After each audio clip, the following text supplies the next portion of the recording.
Hey everybody, it's your girl Kottyn on When Men Speak. You know, I just start talking to y'all wherever I am, whatever I'm doing sometimes. You know, it's just to stop, talk about what the topic and keep it going. So, because I want y'all to understand that these are real topics, it's not scripted. And your girl is trying to, along with my partner, James Falcon, we're really trying to get you guys to speak up. And we want you to know that we want to start celebrating you. And we want to start recognizing our men the way that they recognize some of these women out here. And some of these women out there aren't doing such a great job of being role models, so to speak. And they're all over the TV, are everywhere. But I want to, don't mind my face. You know, it's little stuff that I do to make the pimples go away when I get a couple here or there every now and then. Anyway, if you're not sure, if you're not familiar with me, I'm Kottyn Campbell, the softest voice in poetry. I'm the author of 13 books right now. I am working on book 14 and 15. I just wrote my first children's book this year, so I just released it about a month ago. Well, I released it August the 3rd, actually, on my mother's birthday. It's titled Nellie Loves Her Toys. So my mother's nickname was Nellie, and I've used my granddaughter as a muse or as a storyline for the book, and it will be a series. So the next book for that will come out sometime next year, probably on my birthday, which is January 3rd. But I wanted to come in. Tonight's topic that I really want to briefly touch base on is child support. I know that's a touchy subject for men and for women, because men are usually the ones that have to come out of their pocket. And women are the ones sometimes who aren't getting the help that they should be getting from some of these men out here. But one of the things that you have to remember to do, and my daughter's, one of my daughter's fathers, I have children. One of my daughter's fathers, I told him to go and check with the state to make sure that he's not being accountable for the other children because their father is absent or aren't doing what they should be doing. Because a lot of times you don't know. You don't know. You have no idea if you're being held accountable for somebody else's child, especially if he's getting state assistance. And so he don't want to do it. So you guys cannot be lazy when it comes to this. You cannot just say, oh, well, I'll just pay it. You have to fight for your rights. You have to fight to make sure that you are being rightfully judged or rightfully accused of what it is, you know, or paying what you're supposed to be paying for the child that you have with her. If she has multiple children with other men.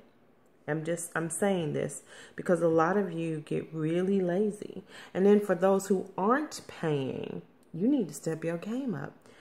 My oldest son's father was awarded, well, he had to pay $125 a month. $125 a month. I've never seen a dime of that money. He hasn't offered to help. He has not even spent $20 on his son. Ever. Ever. Did you hear me? Ever. I asked him to... I recall one time specifically, I sent him a letter because I couldn't get him to respond. And I said, hey, can you at least buy your son a pair of shoes? The shoes were like 25, 30 bucks. He sent me a letter back and told me that whatever guy that I was with at the time, that I should have him do it. I was like, wow, really? That's what we do, huh? Bitter. But I'm telling you all of this to say that we go through it as single moms. And there are some single dads out there that go through it too. A lot of times dads don't even ask for money. They just do it themselves. I know some situations where the guy is he's got the child and she's not paying anything, but she's still receiving the child support that he was paying, even though he has the child. And is she giving him any of that money? In most cases, no. I haven't heard of a woman yet saying, well, since you have the child and it's too difficult to stop the child support and then start it up again, let's just do this. I'll just send you the money or send you half the money or something like that. Even that would be fair. That, in my opinion, is what the woman should do, but that's usually not the case. So I'm just saying all this to say, fellas, y'all have to step up your game. Stop letting women get away with so much stuff when it comes to you all. You know, it's one thing to want to take care of or watch over or, you know, make sure that the mother of your child is okay. But at some point, she has to stop taking advantage of the fact that you don't mind doing that. I wish I did have any one of my children's fathers to say, hey, here's $600 a month. Don't worry about it. I got it. If I don't call and ask them to do something, they're not going to do it. If I don't force their hand, they're not going to do it. And to me, that's ridiculous, you know, because you didn't want to take the time to marry me.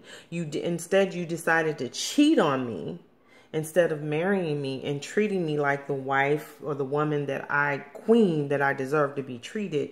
You decided that cheating was your best option to go on to have more children with another woman. And then look back and say, I wish I had married you. What? Are you kidding me? Get out of here. You can't even pay child support. What was you going to do with me? Now you got, now he's moved on. He's got 5 or 6 more kids or 2 or 3 more children. You haven't even taken care of this one, but you've made more. So that's a problem. That's a problem. So if you're wondering why some of these women out here, such as myself, who have multiple baby daddies, is because the anticipation was we're going to be together forever, you know, let's get married, and you start going through the process. You got the ring, you bought the dress, and da-da-da-da. And then up one day, he cheats. I'm sorry. This woman, she ain't doing it. She ain't doing it. So don't try to prejudge a woman because she has multiple children with multiple fathers and multiple children, because sometimes you just don't know the case. It doesn't make her a bad person or anything like that. It just she made bad decisions, and she probably should have waited, like my behind should have did. I should have waited, kept my legs closed, and not given up the cookie until I had the ring on my finger, walked down the aisle. He said I do, we said I do, blah, blah, blah, blah. Y'all get it. Anyway, that's neither here nor there. Past, I'm over it, I'm good. But I'm just saying, going forward, you fellas have to speak up. This is a When Men Speak platform. James Falcon and I are building this platform, have built this platform for you to throw us some topics, let us know what's on your mind. Let's see if we can get some people to start listening to you. We want to celebrate you. We want to get to a place where we can celebrate you and make you relevant and treat you just as important as we've treated some of these women out here who don't even deserve it. This is your girl Kottyn. You all know what I'm going to say. This is When Men Speak. Fellas, we need you to speak up, speak out, speak loud, speak proud, and what? Speak right now. That's what we need you to do. But you all know my motto. This is your girl Kottyn Campbell. You know my motto. Peace, love, and loyalty. God bless.